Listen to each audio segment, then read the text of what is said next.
Hello guys, welcome to Sumanth talks. అయితే మరి RCB యొక్క బౌలింగ్ యూనిట్ చూసుకుంటే హెజిల్వుడ్, భువనేశ్వర్, ఎంగిడి, అలాగే నువాన్ తుసారా, దాంతోపాటుగా స్పిన్నర్లు కూడా ఉన్నారు. కృణాల్ పాండ్యా ఉన్నాడు, అలాగే రసీం సలాందార్ అని చెప్పి ఒక స్పిన్నర్లు కూడా ఉన్నారనమాట. అయితే బౌలింగ్ యూనిట్తో ఎప్పుడూ కూడా బెంగళూరుకి చాలా పెద్ద ట్రబులే వస్తూ ఉంటుంది. సో స్కోర్ 200, 220 అంత ఎక్కువ కొట్టినా సరే సెకండ్ ఇన్నింగ్స్లో మాత్రం బౌలింగ్ దగ్గర చాలా ఇబ్బంది పడుతూ ఉంటారనమాట. బట్ లాస్ట్ టైం ఏంటంటే ఎస్ దయాలు ఇంపార్టెంట్ టైమ్స్లో కొంచెం సేవ్ చేసాడనే చెప్పాలి.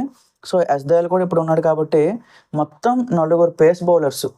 సో హెజిల్వుడ్ ఒక ఇంటర్నేషనల్ బౌలరు, భువనేశ్వర్ సో చాలా ఎక్స్పీరియన్స్ ఉంది, ఎంగిడి మన సౌత్ ఆఫ్రికన్, ఓకేనా. సో ఆయన కూడా పర్వాలేదు, ఓకేనా. దాంతోపాటుగా ఇప్పుడు ఎస్ దయాలు. సో 4 పేస్ బౌలర్స్ కాబట్టి అందరిని ఒక మ్యాచ్లో పెట్టరు. బట్ ఏంటంటే చిన్నస్వామిలో మాత్రం వీళ్ళని మ్యాక్సిమం యూస్ చేయరు అనుకుంటున్నాను నేను. ఎందుకంటే చిన్న పిచ్ కాబట్టి సో చాలా ఫాస్ట్గా వెళ్ళిపోతూ ఉంటాయి బౌండరీస్. దాని తర్వాత మనకి బ్యాటింగ్లో వచ్చేసి కూడా కొంతమంది లివింగ్స్టోను, బెత్తాలు, అలాగే దాంతోపాటుగా ఫిల్ సాల్ట్.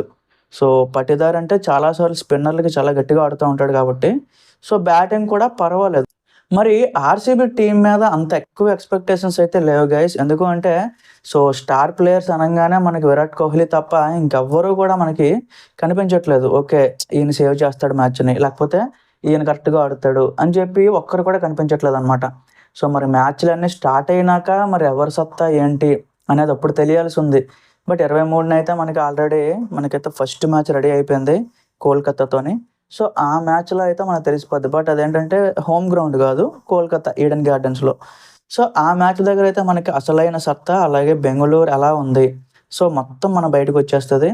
బట్ నేను అనుకుంటుంది ఏంటి అంటే రీసెంట్గా జరిగిన ఇండియా ఇంగ్లాండ్ ఈ వన్డే సిరీస్ కానీ ఈ T20స్లో కానీ లివింగ్స్టోను, ఫిల్ సాల్ట్ అంత ఎక్కువగా ఆడలేదు, చాలా రెగ్యులర్గానే ఆడారు. అంతగా అగైన్ ఒక హై నాక్స్ ఏమీ కూడా కనిపించలేదు అనమాట. మొన్న వచ్చిన ఛాంపియన్స్ ట్రోఫీలో కూడా అంత ఎక్కువగా ఏమీ ఆడలేదన్నమాట. సో వాళ్ళిద్దరి మీద అయితే నాకు చాలా తక్కువ ఎక్స్పెక్టేషన్స్ ఉంది.